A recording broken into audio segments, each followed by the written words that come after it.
It's just for the 7 terms, and I'm going to do everything from the order for today. Okay, got it.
is the gift I offer, peace that we all can know. Pass it along and let the river flow.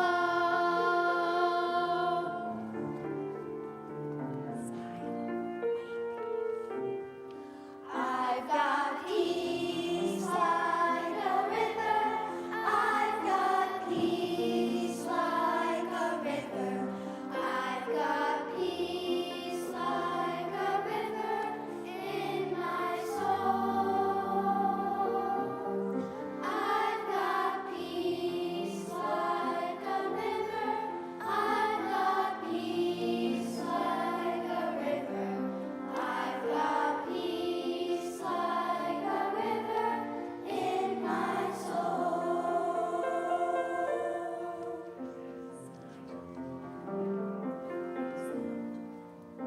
God, peace like a river. God, peace like a river. God, peace like a river in my soul.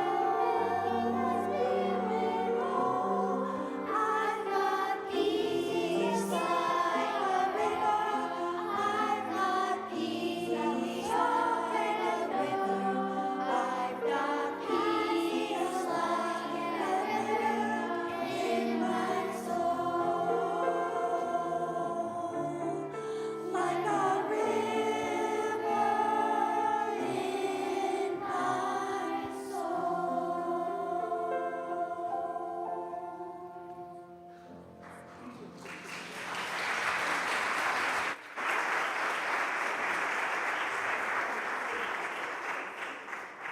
This is the day we have been given. Let us rejoice and be glad in it. Greetings, friends. Welcome to worship at Unity Church-Unitarian. I'm Reverend Kathleen Rolenz, pronouns she, her, and I'm serving as Unity's interim senior minister, and I'm sharing today's worship service with worship associate Ari Giles.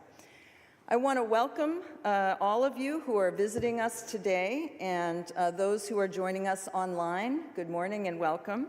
We hope that you find Unity Church to be a place which helps you to keep your balance and a community which inspires you to lead a life of integrity, service, and joy. Your gifts and your wounds are welcome here. If this is your very first time attending a service, you are invited to fill out the visitor card, which can be found in the pews or online. And put that in the offering basket as it passes you by. It gives us a chance to get to know you a little bit better and send you some information about the church. Also, every Sunday after the service or in between the service, 10:15, is Finding Yourself at Unity. And it's a conversation about what's Unity Church all about. It's in the Gannett room. Reminder, next Sunday is when we begin our summer services, and that's one service at 10 a.m., one service beginning next Sunday. And that next Sunday is a Memorial Day service, and I just wanted to give you a heads up. After Sunday service next week, church member Barry Reich will offer a presentation about his recent trip on the Freedom Flotilla's voyage to break Israel's siege on Gaza. And that purpose of that trip was to provide much-needed aid to the residents of Gaza. This is going to be held in Robbins Parlor at 11:30 a.m., and there's more information about that and other things that are happening at Unity Church in your order of service. So come. Now let's, the pealing of the bell, usher us into a time of our shared worship. Welcome.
is singing underneath my feet. I'll point my feet down the freedom line.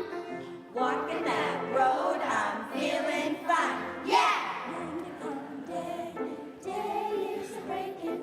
Yonder come day, oh my soul. Yonder come day, day is breaking.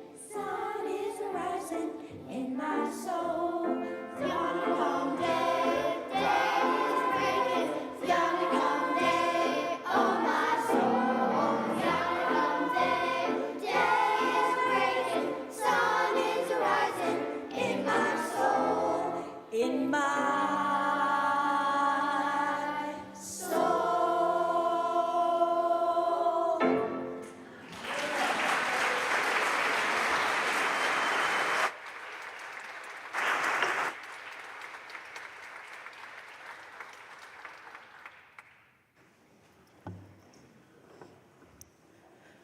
As past and future intermingle today, we pause to take in the beauty gifted to us by each. We marvel together at the beauty of potential. We are here to bless futures that will extend past our own. Our children will walk roads we've never seen, and we hope that the seeds we will give them keep their paths vibrant and sincere. And we look with awe at the beauty of heritage. We come together to practice a tradition created by our antecedents. We honor their belief in community by maintaining and cultivating our own. And together, we carry forth their earnest spirit into the present. Let us build, through kindness and curiosity, a bouquet full of the beauty found within each of our lives. Come, let us worship together. Please join with me as we light the chalice. We light this chalice as a symbol of our faith, the light of truth, and the warmth of love.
Remain standing as we do the responsive reading, found at the back of your hymnal, 715. Your children are not your children.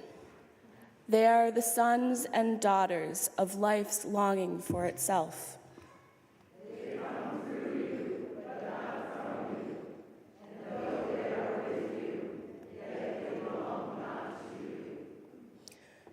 You may give them your love, but not your thoughts, for they have their own thoughts.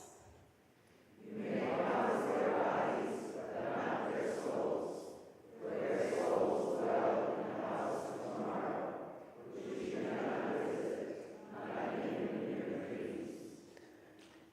You may strive to be like them, but seek not to make them like you.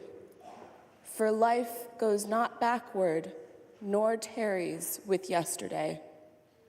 You are those from which your children, as the living arrows, are sent forth.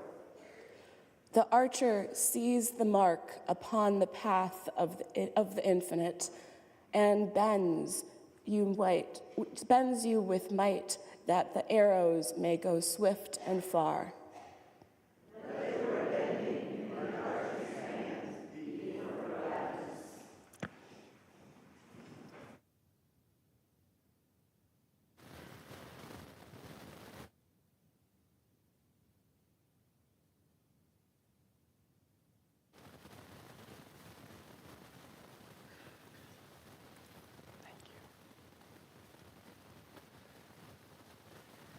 In the Unitarian Universalist tradition, children are formally named and welcomed into the religious community in dedication ceremonies. As early as 1770, Universalist minister John Murray saw no justification for baptizing infants and instead chose to create a naming ceremony in which the congregation dedicated children to the highest of ideals.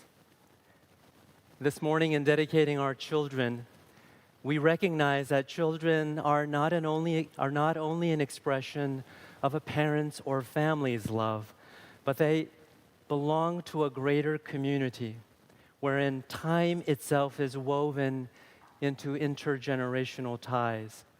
And our children are summoned to live and move as bearers and actors of history, historic beings not solely captured by the reigning interests and concerns of the day, but who bear witness to the great story of our human life and purpose together.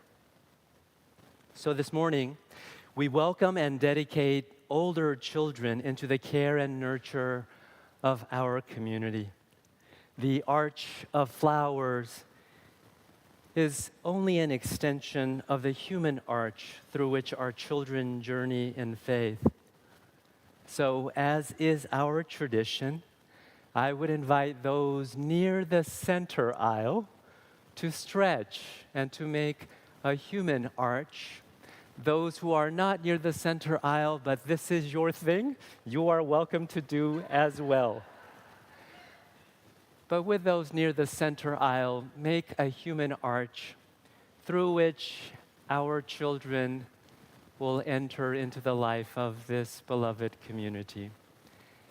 And at this moment, I would invite children, as your names are called, to walk forth and join me up front.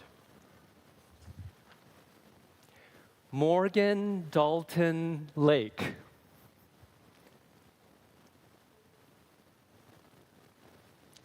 Muriel Selby Adams and Jasper David Adams.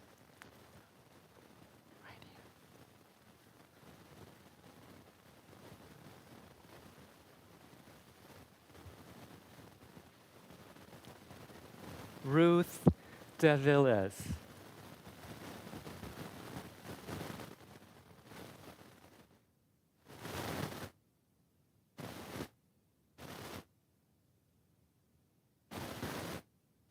And Evelina May Corella.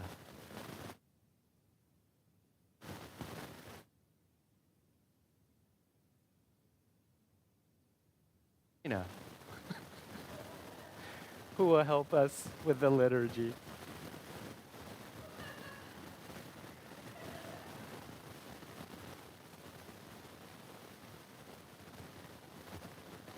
Please be seated.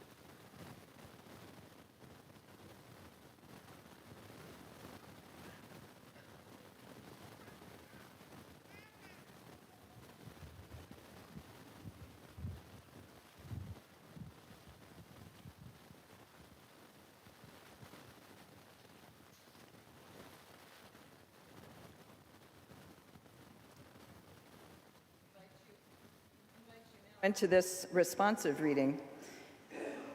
Every child born is a new redeemer. Every child comes to us whole and holy. Every child, like a flower, is to be beauty, brings God. These children of the church stand before us now. Grown and nurtured from seed, these children and their families have put down roots in the rich soil of this church. They await your blessing.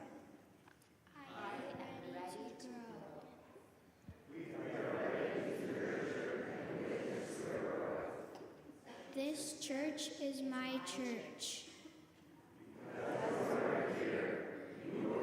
And bloom.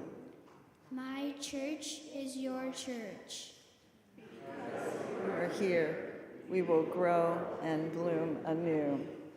This church is our church, yours and mine. Our ministry with children and families is a blessing and sacred trust.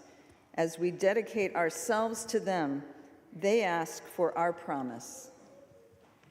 In the midst of springtime, in the blossoming of the year, we dedicate ourselves to you as loving companions in faith. We will hold your parents with our shared strength, and with them, we will know and speak your names with joy. We will delight in your presence and love you as our own, for there are no other people's children. You are our promise. You are our sure blossoming.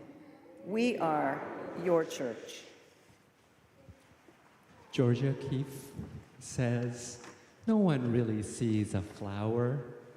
It is so small, we haven't time. It takes time to see." So we'll take a moment. Do you want to play Follow the Leader? Walk with me. Come with me so that the church can see you. And will the church join me in offering a blessing? Come on down and just stand here so that the church can see you. Holy One, we are grateful this morning for the children of the church. We thank you that we dedicate them into the life of this beloved community as we grow with them in time. Whether it's special birthdays or visits to the doctor or youth musicals and graduations and all the seasons and sacred moments of their time. We enfold our time with theirs, that they might know through our promise a radiance that will illuminate all the days of their lives. This is our prayer and our blessing for these, our children. May it be so. Amen.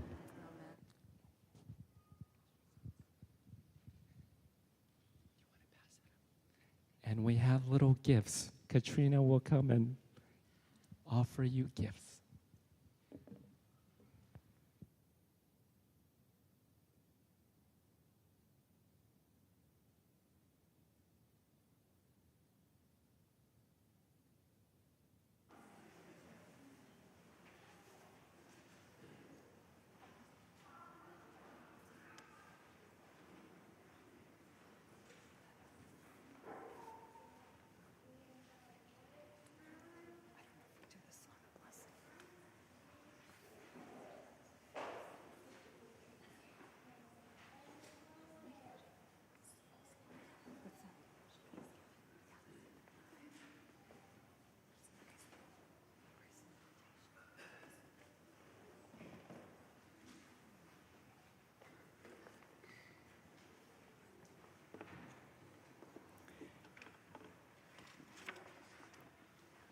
We're going to take a moment now before we go to the bridging of our youth.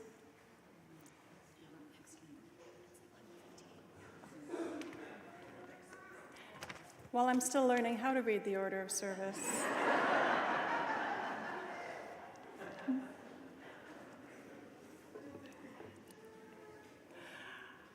The traditions here at Unity continue to amaze me.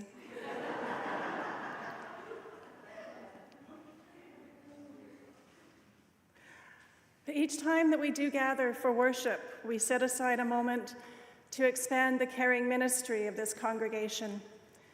So I invite us now to take that moment to settle ourselves, to take a deep breath and leave the outside world. Leave it outside. Come in. Come in and join in this space together. Let us pause. Truly come into this space. Enter a time of meditation, reflection, and prayer.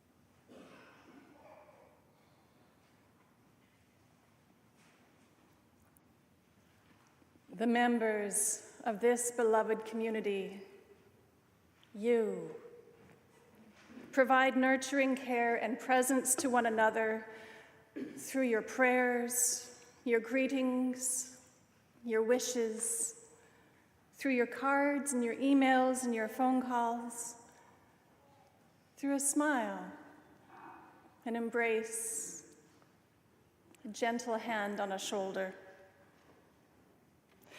Each unique and dear person here is sewn into the exquisite tapestry of community by the threads of relationship, by our sharing and caring.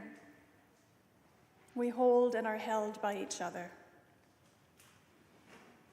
Today, we lift into our caring embrace Unity member Susan Rader, as she mourns the death of her brother, Lawrence Norbert Rader, who died peacefully at home on May 6th at the age of 62.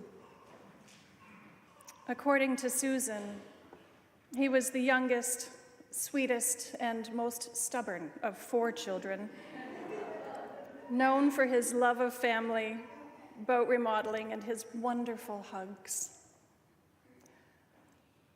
She says, we wish him peace and happy camping wherever his spirit settles in the universe. And we hold Aaron and Emily Barnes and their children, Lucia, Oliver, Rowan, and Jonah, in our embrace, as they mourn the death of Aaron's stepdad, Carrie Griffith, who died Wednesday, May 15th, with Aaron and his mom, Chris, at his bedside in Nashua, Iowa. Carrie will be remembered as a beloved teacher, coach, father, and dear grandpa, who spent his life guiding, loving, and caring for his family and the youth in his community.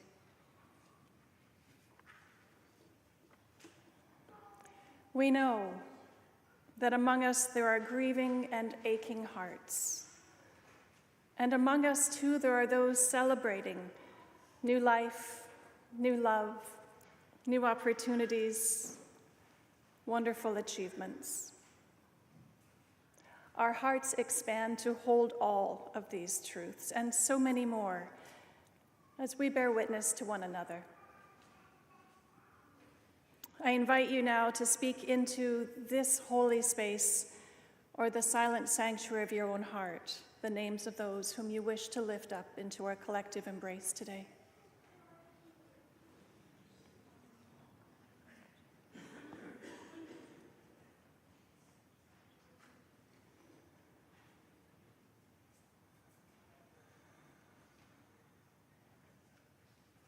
Will you pray with me?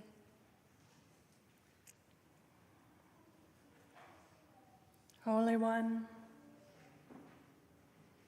source of all that is beautiful and true, God of mystery and love, on this day of joyous celebration, we are gathered as people of hope, resilience, and gratitude.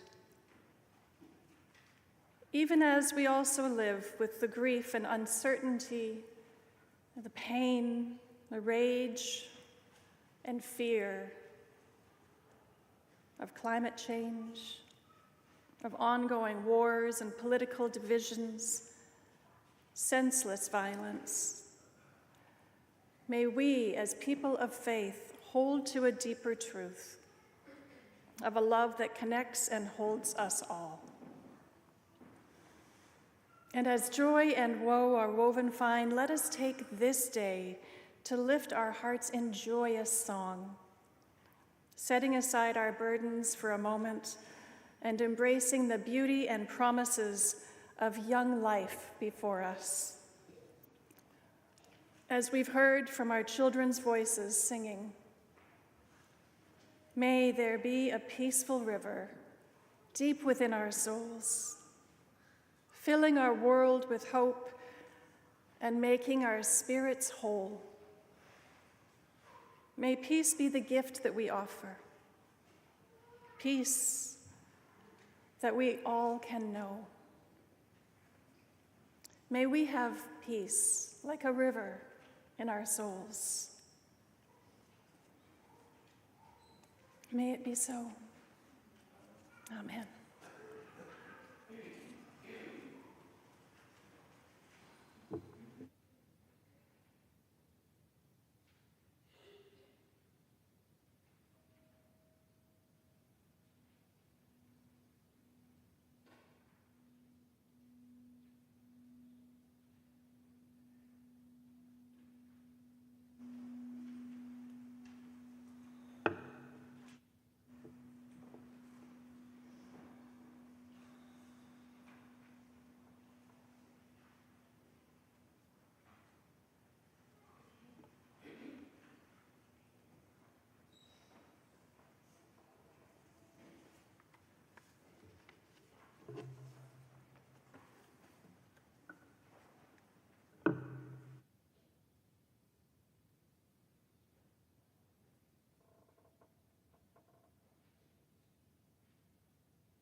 Your support of the church is an expression of the promises we make to each other and to the world. Each Sunday, the majority of our offering is passed on to community partners with whom we share common cause.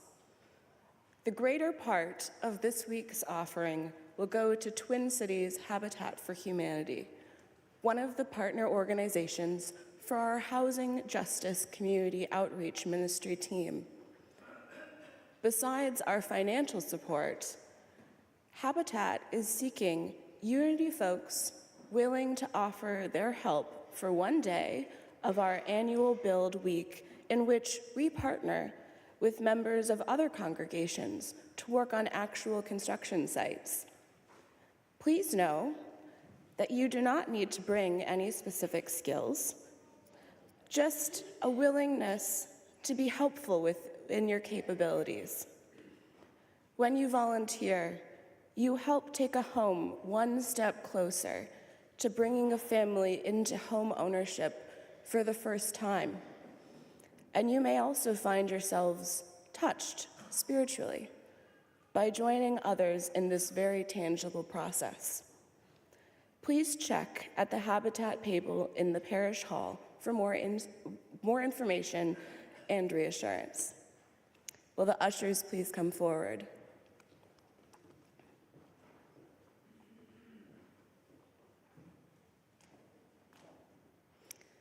Please give as generously as you can. We dedicate these offerings and ourselves to the greater work of the church, which is weaving a tapestry of love we call community.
So I have a question for the children, and I'm going to ask you to shout it out. What's the purpose of this thing?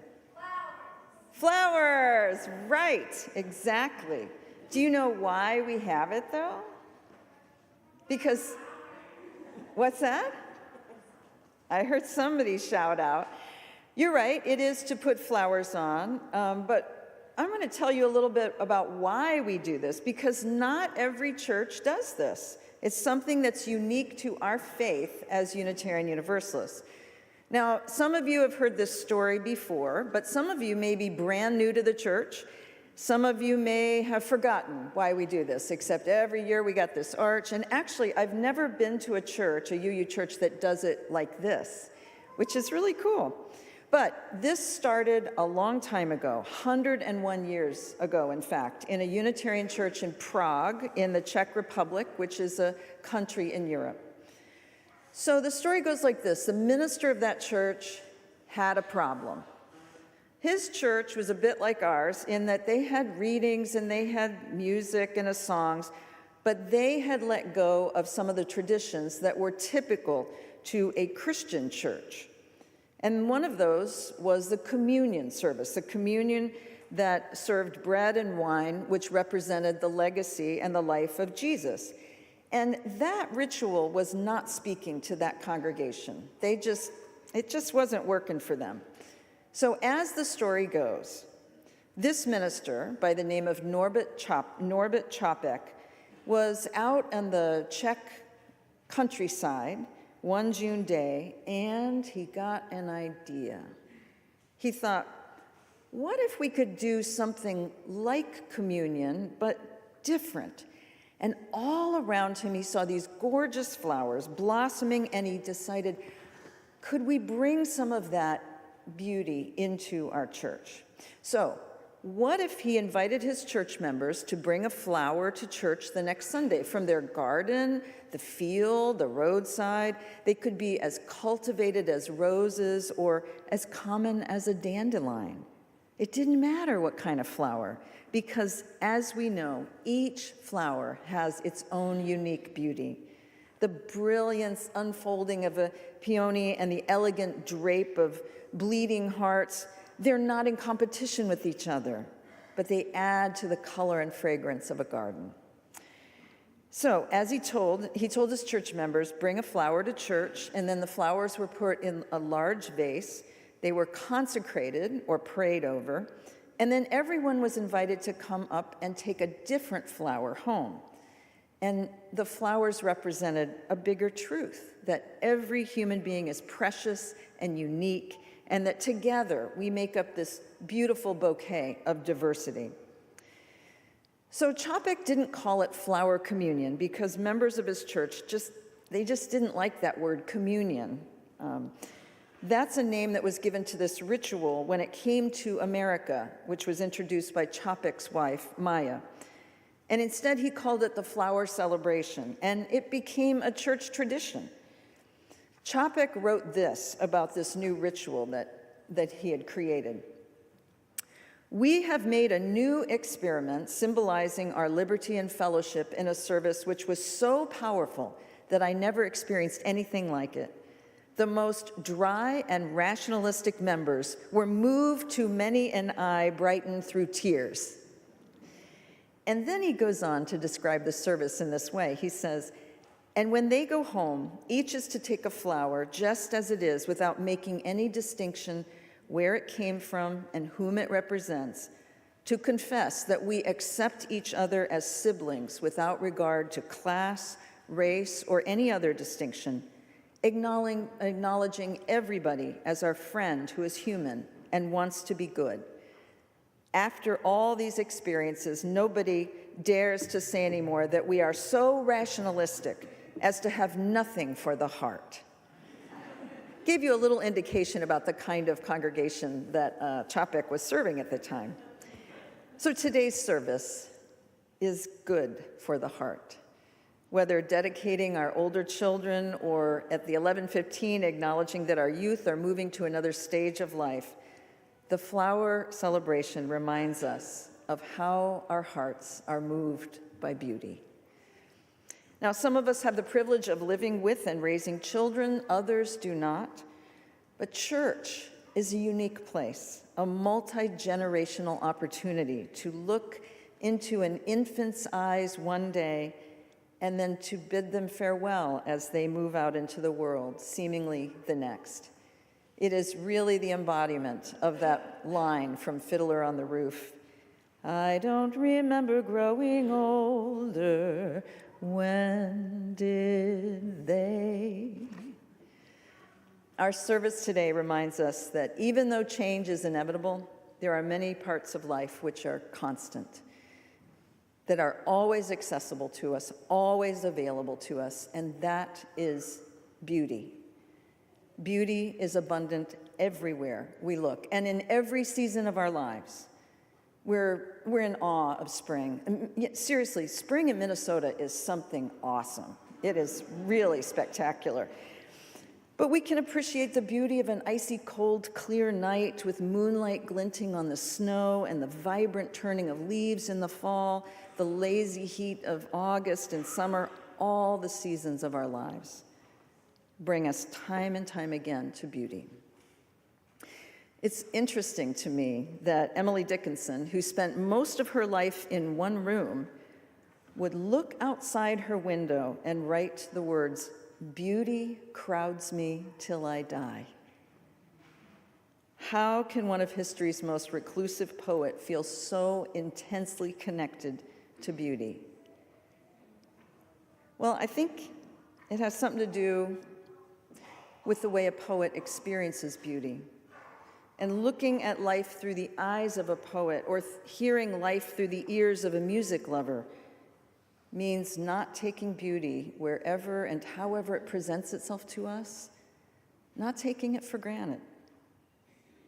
So Norbert Chopik took this one simple idea, bring a flower, take a flower, and he imbued it with deeper meaning. One is to say to all of us, one that says to all of us, look at this beauty that over and around us lies, all the time, crowding us. Don't let the world's woes overshadow your appreciation for beauty. And one final brief story about Norbert Chopik. I think this ritual takes on an even deeper meaning when you consider the fact that Chopik was later imprisoned by the Nazis, as you heard last Sunday in Reverend Lara's sermon. Chopik was captured and sent to what was called the priest block in Dachau concentration camp. And even there, Chopik brought the flower celebration to other imprisoned clergy. And this simple ritual was Chopik's way of protesting fascism and oppression, asserting beauty over the horrors he experienced at Dachau by allowing beauty to crowd that small chapel where his fellow prisoners worshiped until his untimely and tragic death in 1942. So as we prepare for the final celebration of the church year, we also invite you to prepare your hearts and minds to come forward in just a moment. Place a flower on the arch, given and received with gratitude for this one beautiful life we share. We're also going to have a wreath or something on the floor, so it'll enable you, if you don't want to climb the stairs, you can also participate in this ritual from the floor. So we'll invite you to come down the center aisle, place a flower in either the wreath or the arch, and exit on the side, just so that the flow can happen more easily. And once all the flowers have been placed, we'll bless them with the litany written by Chopik, which is found in your order of service. And after the service, come back up and take a flower home with you, symbolizing the diverse gifts that we give and receive to one another. So now, let's create some beauty together. Let our flower ritual begin.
I invite you to join with the litany found in your order of service, Flower Celebration, adapted from Chopik's 1923 Blessing of the Flowers.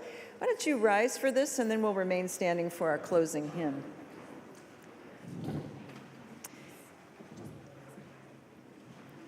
In the name of the providence which implants in the heart of the seed in the future of the flower, and which implants in our hearts that unrest which will not be quenched till people live lovingly with each other, we bless these flowers.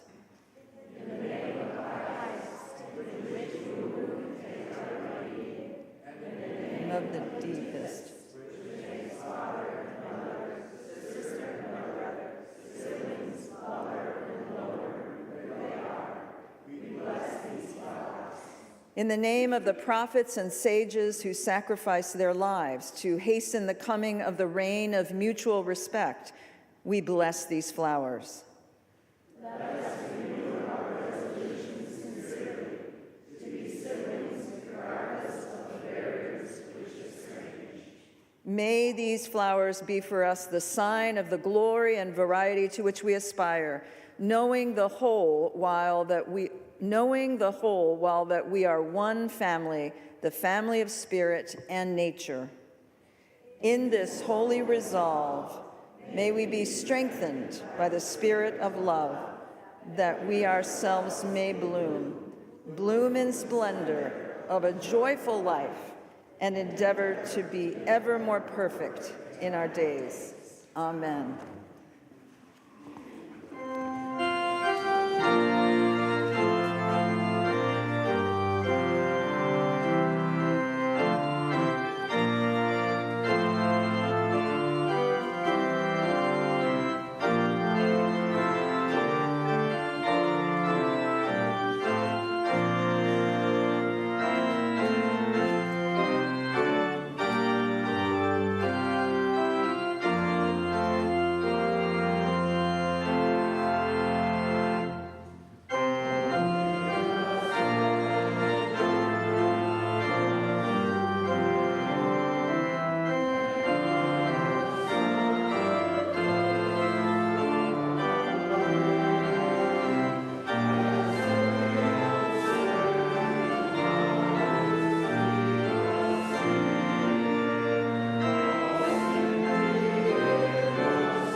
be made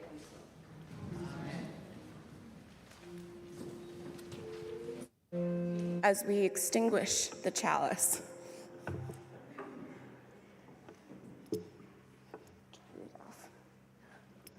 though we may extinguish this flame, not the light of truth, the warmth of love, and the fire of commitment. We perish until we are together.